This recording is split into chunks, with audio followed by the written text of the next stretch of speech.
Hello everyone, welcome to our channel current analysis. दोस्तों, आज इस वीडियो में हम करंट अफेयर्स और स्टैटिक जीके के सभी इंपॉर्टेंट क्वेश्चंस को कवर करने वाले हैं, जो कि आपके आगे आने वाले हर एक एग्जाम के लिए काफ़ी ज़्यादा यूजफुल होने वाली है वीडियो।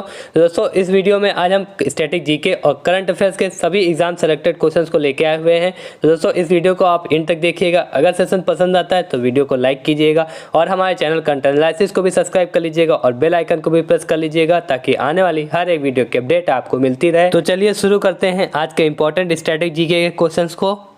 तो आज का पहला प्रश्न है कि दक्षिण अफ्रीका में गांधी जी ने निम्नलिखित में से किस पत्र का संपादन किया था। अगर दोस्तों बात करें गांधी जी के द्वारा किन समाचार पत्रों का संपादन किया गया, दोस्तों गांधी जी के द्वारा इंडियन ओपिनियन, हरिजन, यंग इंडिया, ये सभी न्यूज़पेपर गांधी जी के द्वारा संपादित किए गए थे। और दोस्तों गांधी जी के द्वारा हिंद स्वराज भी याद रखिएगा, हिंद स्वराज भी गांधी जी के ही द्वारा संपादन किया गया था।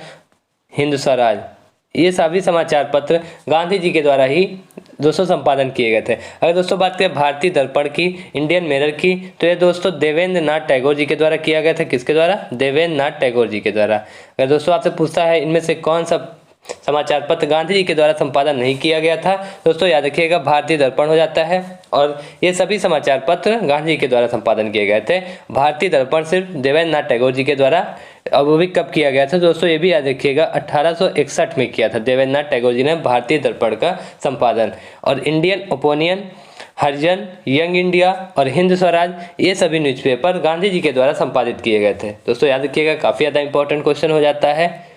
चलिए देखते हैं नेक्स्ट क्वेश्चन। दोस्तों नेक्स्ट क्वेश्चन है कि ब्रिटिश हाउस ऑफ कॉमन्स के सदस्य के रूप में चुने जाने वाले पहले भारतीय कौन थे। अगर दोस्तों बात करें ब्रिटिश हाउस ऑफ कॉमन्स में चुने जाने वाले पहले भारतीय कौन थे, तो दोस्तों कौन हो जाते हैं? तो दोस्तों ये हो जाते हैं दादा भाई नौरोजी जी। दादा भाई नौरोजी जी को ब्रिटिश हाउस ऑफ कॉमन्स के सदस्य के रूप में पहले भारतीय के रूप में चुने गए थे, याद रखिएगा। और दोस्तों कब चुने गए थे? तो 1892 में ये लिबरल पार्टी से चुने गए थे। किससे? ये लिबरल पार्टी से थे, याद रखिएगा। किस पार्टी से? अगर आपसे पार्टी पूछता है दोस्तों याद रखिएगा लिबरल पार्टी से थे, लिबरल पार्टी से थे।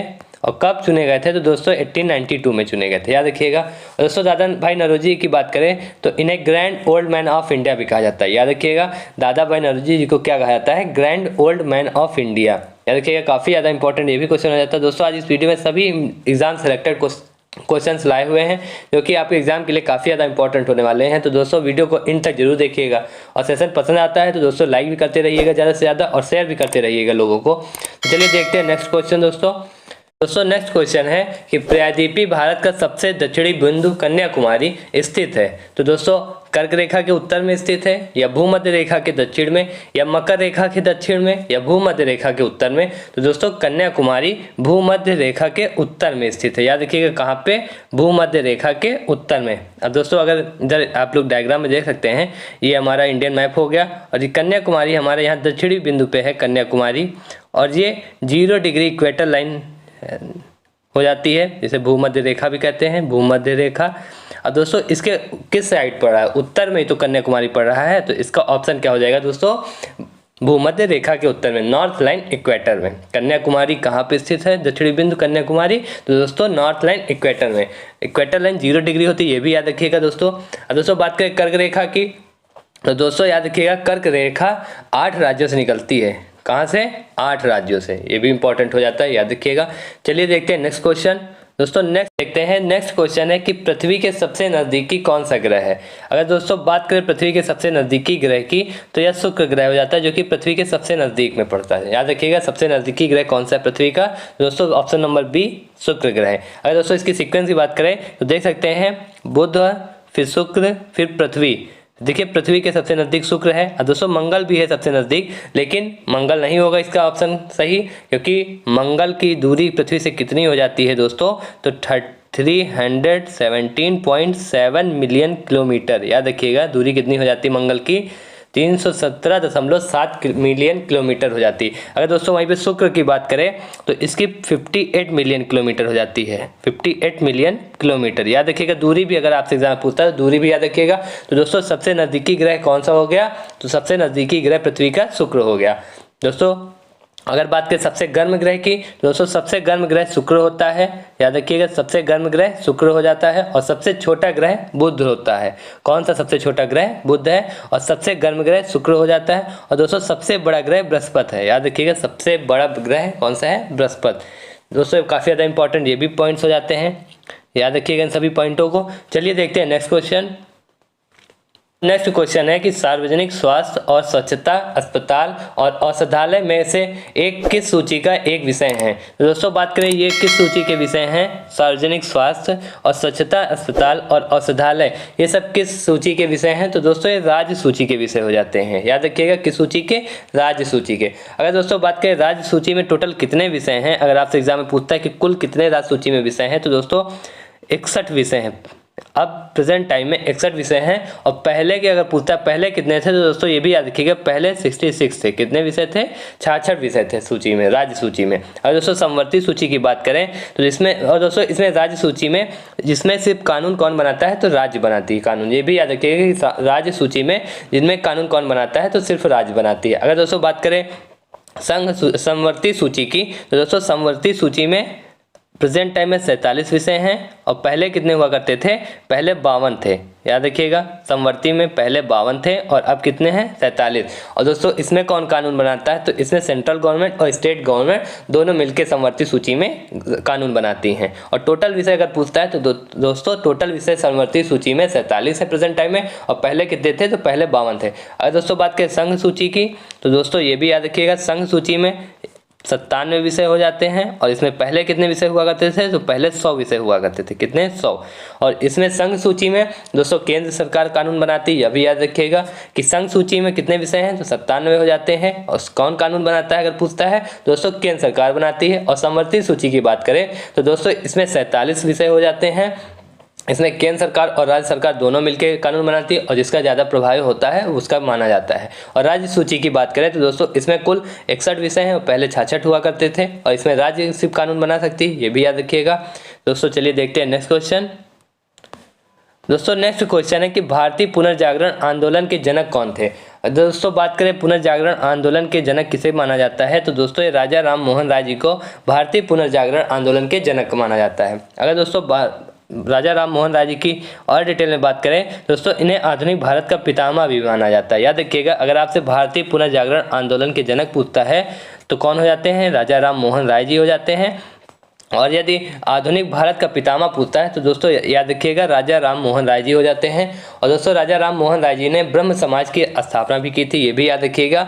ब्रह्म समाज की स्थापना किसने की थी? तो राजा राम मोहन राय जी ने। और किसके साथ? राजा राम मोहन राय जी ने किसके साथ मिलकर ब्रह्म समाज की स्थापना की? तो दोस्तों ये भी याद रखिएगा विलियम बेंटिंक के साथ। कब? और वो भी अगर सन पूछता है किस सन में, तो दोस्तों ये भी याद रखिएगा 1829 में, 1829 में ब्रह्म समाज की स्थापना राजा राम मोहन राय जी के द्वारा की गई। और अगर किसके साथ? तो ये भी याद रखिएगा विलियम बेंटिंक के द्वारा साथ। और दोस्तों सती प्रथा का अंत भी राजा राम मोहन राय जी ने किया था, याद रखिएगा।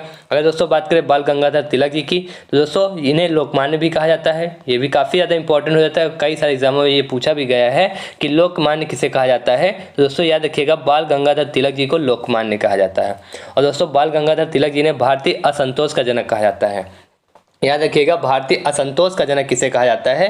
तो बाल गंगाधर तिलक जी को कहा जाता है। और दोस्तों बाल गंगाधर तिलक जी ने केसरी और मराठा समाचार पत्र की स्थापना की थी। अगर केसरी समाचार पत्र की स्थापना पूछता है किसके द्वारा की गई, तो दोस्तों याद रखिएगा बाल गंगाधर तिलक जी के द्वारा। और मराठा समाचार पत्र की तो यह भी बाल गंगाधर तिलक जी के द्वारा की गई थी। दोस्तों अगर बात करें दयानंद सरस्वती जी की, तो इन्होंने आर्य समाज की स्थापना 1875 मुंबई में की थी। याद रखिएगा आर्य समाज की स्थापना किसके द्वारा की गई? तो दोस्तों दयानंद सरस्वती जी के द्वारा आर्य समाज की स्थापना की गई थी। और सन पूछता है तो दोस्तों 1875 हो जाता है। और किस स्थान पे? तो याद रखिएगा मुंबई महाराष्ट्र में। और दोस्तों दयानंद सरस्वती जी ने एक नारा दिया था वेदों की ओर लौटो, ये भी काफ़ी ज़्यादा इंपॉर्टेंट हो जाता है। याद रखिएगा ये वेदों की ओर लौटो किसके द्वारा नारा दिया गया? तो दोस्तों दयानंद सरस्वती जी के द्वारा वेदों की ओर लौटो का नारा दिया गया। काफ़ी ज़्यादा इंपॉर्टेंट हो जाते हैं दोस्तों ये टॉपिक्स आज के। दोस्तों इसको ज़्यादा से ज़्यादा शेयर भी करते रहिएगा और वीडियो को लाइक भी करते रहिएगा। चलिए देखते हैं नेक्स्ट क्वेश्चन। दोस्तों नेक्स्ट क्वेश्चन है कि लॉर्ड्स बोटेनिकल गार्डन कहाँ है? दोस्तों लॉर्ड्स बोटेनिकल गार्डन की बात करें ये कहाँ पे स्थित है? तो दोस्तों ये कहाँ पे हो जाता है? आप सभी जान लीजिए, ये पश्चिम बंगाल में है। कहाँ पे?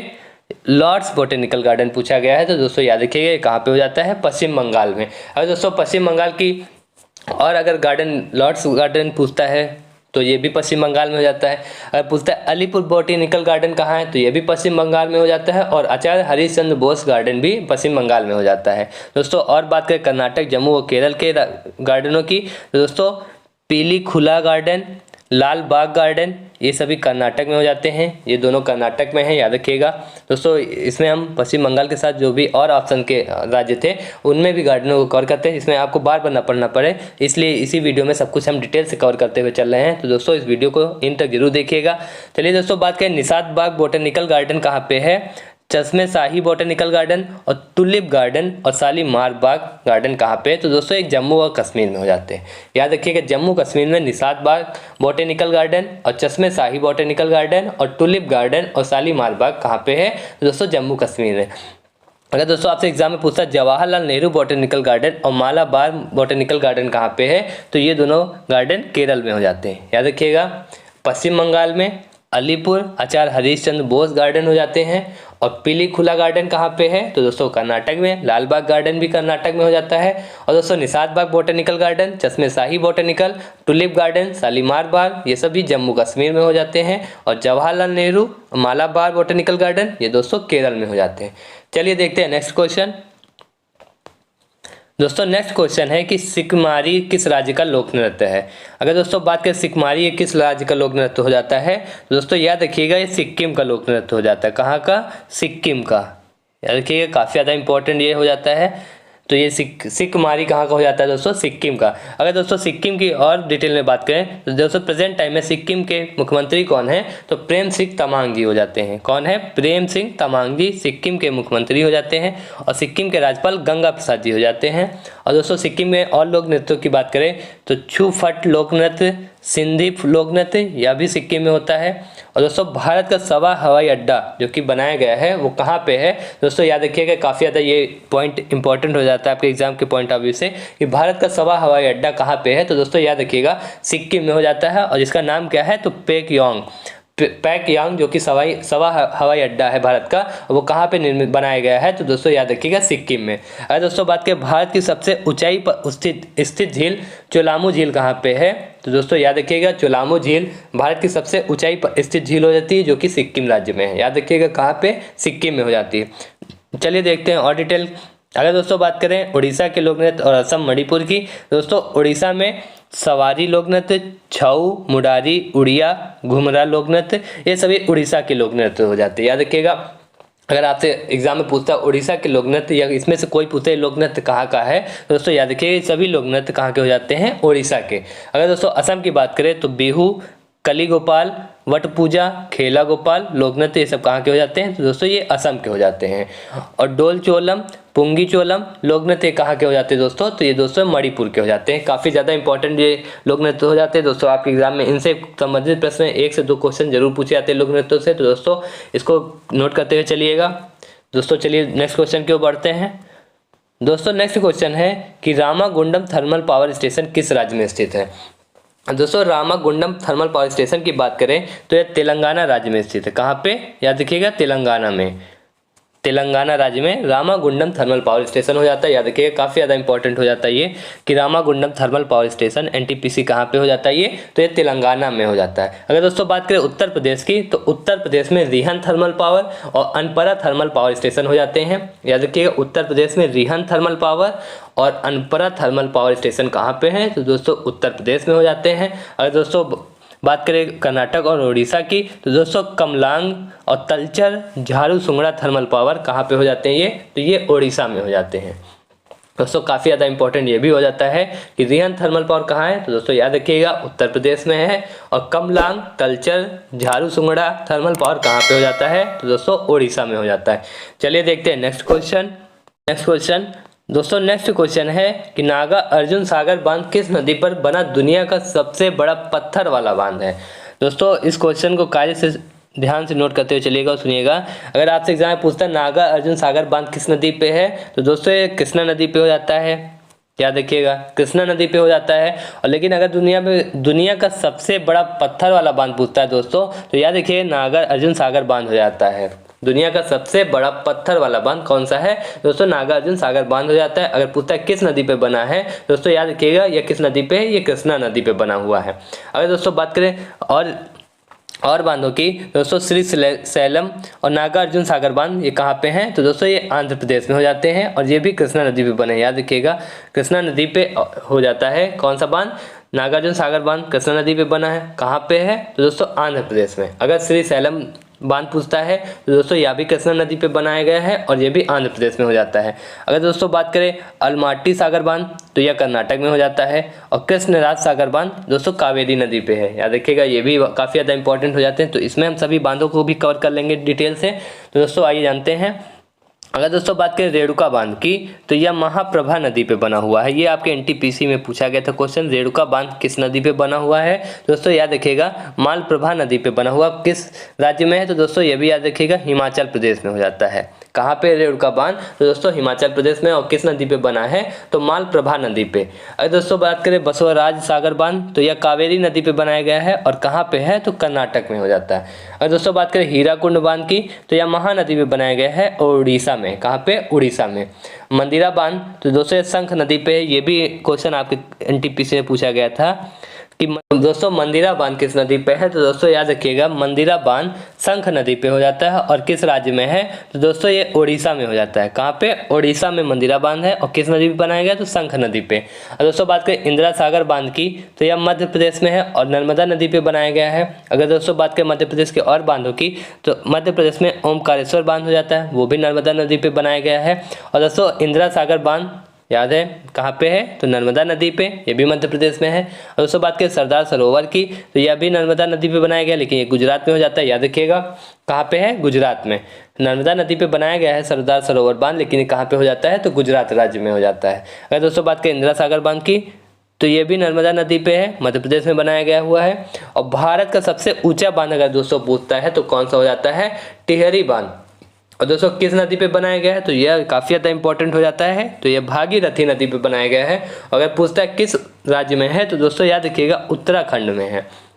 टिहरी बांध किस राज्य में स्थित है? तो दोस्तों यह उत्तराखंड राज्य में स्थित हो जाता है। और किस नदी पे बनाया गया है? तो भागीरथी नदी पे बनाया गया हुआ है। और भारत का सबसे ऊंचा बांध कौन सा हो जाता है? तो दोस्तों याद रखिएगा भारत का सबसे ऊंचा बांध टिहरी बांध हो जाता है। अगर दोस्तों आपसे पूछता है एग्जाम में कि भारत का सबसे बड़ा बांध कौन सा है, तो दोस्तों सबसे बड़ा बांध हीराकुंड बांध हो जाता है, जो कि महानदी पे बनाया गया है और किस राज्य में है? तो दोस्तों उड़ीसा में। दोस्तों ये दोनों क्वेश्चन आपके जीके में कई बार पूछे जा चुके हैं, कई पेपरों में कई बार पूछे जा चुके हैं। दोस्तों समझ लीजिए फिर से एक बार कि भारत का सबसे ऊंचा बांध कहाँ पे है? तो दोस्तों उत्तराखंड में हो जाता है। और उसका नाम अगर पूछता है तो दोस्तों टिहरी बांध हो जाता है। और किस नदी पे बनाया गया है? तो दोस्तों भागीरथी नदी पे बनाया गया हुआ है। और दोस्तों पूछता है भारत का सबसे बड़ा बांध कौन सा है? तो दोस्तों हीराकुंड बांध हो जाता है। और यदि पूछता है किस नदी पे, तो दोस्तों महानदी पे बनाया गया हुआ है। और किस राज्य में? तो दोस्तों उड़ीसा में। याद रखिएगा काफ़ी ज़्यादा इंपॉर्टेंट हो जाते हैं बांध आपके। चलिए देखते हैं नेक्स्ट क्वेश्चन। दोस्तों नेक्स्ट क्वेश्चन है कि फ्रांस और जर्मनी की सीमांकन किस सीमा रेखा से होता है? दोस्तों यहाँ पे पूछा गया है कि फ्रांस और जर्मनी का सीमांकन किस सीमा रेखा से होता है। तो दोस्तों ये याद रखिएगा किस रेखा के द्वारा होता है सीमांकन फ्रांस और जर्मनी का? तो सिंग-फ्राइड लाइन के द्वारा। किसके द्वारा? सिंग-फ्राइड लाइन के द्वारा। अगर दोस्तों बात करें फ्रांस और जर्मनी की, दोस्तों अभी हमने आपको हाल ही में बताया है कि मैग्नाइट लाइन भी फ्रांस और जर्मनी की हो जाती है। मैग्नाइट लाइन याद रखिएगा, मैग्नाइट लाइन कहाँ से? तो जब फ्रांस और जर्मनी के बीच। अगर दोस्तों अगर पूछता है सीमांकन किस सीमा रेखा के द्वारा होता है, तो याद रखिएगा सिंग-फ्राइड लाइन के द्वारा। अगर दोस्तों बात करें 22 डिग्री समांतर की, 22 डिग्री पैरेलल की, दोस्तों ये मिस्र और सूडान की, कहाँ की? इजिप्ट और सूडान की। याद रखिएगा ये अगर पूछता है किस देश के हैं, तो दोस्तों याद रखिएगा सीमा रेखा मिस्र और सूडान की हो जाती है।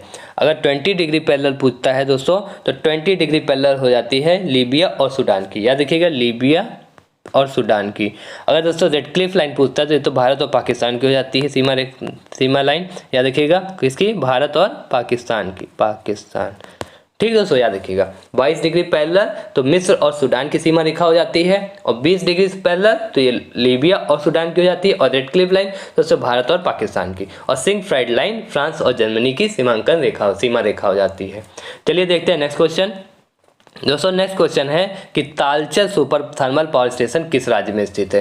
अगर दोस्तों बात करें Talcher super power thermal station की तो ये किस राज्य में हो जाता है, तो दोस्तों ये उड़ीसा राज्य में है। कहाँ पे, उड़ीसा राज्य में हो जाता है तालचर सुपर थर्मल पावर, याद रखिएगा ये। और बाकी हमने सुपर थर्मल पावर को डिटेल में आगे क्वेश्चन में कवर ही किया है दोस्तों, याद रखिएगा तालचर सुपर थर्मल पावर कहाँ पे हो जाता है, तो यह उड़ीसा में है।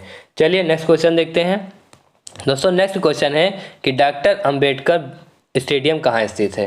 डॉक्टर अंबेडकर स्टेडियम ये कहाँ पे स्थित है, जैसे दिल्ली में हो जाता है। कहाँ पे, दिल्ली में। चलिए देखते हैं नेक्स्ट क्वेश्चन दोस्तों। नेक्स्ट क्वेश्चन है कि कलिंग युद्ध के बाद अशोक किस धर्म में परिवर्तित हो गए थे। तो दोस्तों अगर बात करें कलिंग युद्ध के बाद अशोक किस धर्म में परिवर्तित हुए थे, दोस्तों याद रखिएगा यह बौद्ध धर्म में परिवर्तित हुए थे। अगर दोस्तों बात करें कलिंग युद्ध की तो ये 261 BC में हुआ था। अगर आपसे पूछता है तो याद रखिएगा 261 BC में कलिंग युद्ध हुआ था, जिसके बाद अशोक ने अपना बौद्ध धर्म में धर्म परिवर्तन कर लिया था। अगर और डिटेल की बात करें तो दोस्तों तो ये वर्णन किस शिलालेख में मिलता है, तो दोस्तों ये भी इंपॉर्टेंट हो जाता है। याद रखिएगा ये इसका वर्णन 13वें शिलालेख में मिलता है। याद रखिएगा किस शिलालेख में, तो 13वें शिलालेख में। और दोस्तों बात करें तो अशोक के बेटे महेंद्र और बेटी शिलालेख को अशोक ने श्रीलंका भेजा था। किस लिए, तो दोस्तों बुद्ध धर्म प्रचार प्रसार के लिए इन्होंने अपने बेटे और बेटी को श्रीलंका सिलोन भेजा था। याद रखिएगा काफ़ी ज़्यादा इंपॉर्टेंट ये भी हो जाता है। तो चलिए देखते हैं नेक्स्ट क्वेश्चन दोस्तों। नेक्स्ट क्वेश्चन है कि गांधी जी ने असहयोग आंदोलन की शुरुआत कब की। अगर दोस्तों बात करें गांधी जी के द्वारा असहयोग आंदोलन की शुरुआत कब हुई थी, दोस्तों याद रखिएगा 1920 में गांधी जी के द्वारा असहयोग आंदोलन की शुरुआत की गई थी। चलिए देखते हैं नेक्स्ट क्वेश्चन दोस्तों। नेक्स्ट क्वेश्चन है कि पूरा मॉडल की वकालत की गई थी। किसके द्वारा पूरा मॉडल की वकालत की गई थी, दोस्तों याद रखिएगा APJ अब्दुल कलाम जी के द्वारा। किसके द्वारा, मिसाइल मैन ऑफ इंडिया, जो कि कौन हो जाते हैं, APJ अब्दुल कलाम जी। याद रखिएगा इन्हें मिसाइल मैन ऑफ इंडिया भी कहा जाता है, APJ अब्दुल कलाम जी को। तो दोस्तों इन्होंने पूरा मॉडल की वकालत की थी। चलिए देखते हैं नेक्स्ट क्वेश्चन दोस्तों। नेक्स्ट क्वेश्चन है कि युवा खेल 2022 किस देश में आयोजित किया जाएगा। अगर दोस्तों बात करें युवा खेल 2022 की तो यह किस देश में आयोजित किया जा रहा है, तो दोस्तों याद रखिएगा भारत में युवा खेल 2022 का आयोजन किया जाएगा। अगर दोस्तों इसमें और डिटेल की बात करें दोस्तों, अगर पूछता है आपसे पहला एशियाई युवा खेल कहाँ खेला गया, तो दोस्तों याद रखिएगा पहला एशियाई युवा खेल सिंगापुर में खेला गया। कहाँ पे, सिंगापुर में। अब पूछता है under 17 main FIFA world cup का आयोजन कब और कहाँ किया जाएगा, तो दोस्तों याद रखिएगा 2023 में under 17 main FIFA world cup का आयोजन किया जाएगा, जो कि कहाँ पे आयोजित किया जाएगा, तो दोस्तों पेरू में। कहाँ पे, पेरू में। याद रखिएगा काफ़ी ज़्यादा इंपॉर्टेंट हो जाता है, पेरू में किया जाएगा। और दोस्तों पूछता है women FIFA world cup under 17 कहाँ पे आयोजित किया जाएगा, तो ये 2022 में भारत में किया जाएगा। कहाँ पे, भारत में। दोस्तों ICC वुमेन वर्ल्ड कप पूछता है आपसे, तो यह 2022 में न्यूजीलैंड में किया जाएगा आयोजन इसका। और ICC मेन वर्ल्ड कप का तो यह 2023 भारत में किया जाएगा। अब की बार भारत में 2023 में ICC मेन वर्ल्ड कप का आयोजन किया जाएगा। दोस्तों वहीं पर अगर T20 वर्ल्ड कप भी पूछता है आपसे एग्जाम में, तो दोस्तों याद रखिएगा यह 2022 ऑस्ट्रेलिया में आयोजन किया जाएगा। और हॉकी वर्ल्ड कप की बात करें तो इसका आयोजन 2023 भुवनेश्वर में किया जाएगा। तो दोस्तों ये थे आज के इंपॉर्टेंट स्टैटिक जीके के क्वेश्चन। दोस्तों कमेंट सेक्शन में बताइएगा आपको यह वीडियो कैसी लगी। अगर सेशन पसंद आया है तो वीडियो को लाइक कीजिएगा और ज़्यादा से ज़्यादा लोगों को चैनल शेयर भी कीजिएगा। और हमारे चैनल कंटेंट एनालिसिस को भी सब्सक्राइब कर लीजिएगा और बेल आइकन को भी प्रेस कर लीजिएगा, ताकि आने वाली हर एक वीडियो की अपडेट आपको मिलती रहे। तो चलिए मिलते हैं अगली वीडियो में, तब तक के लिए नमस्कार।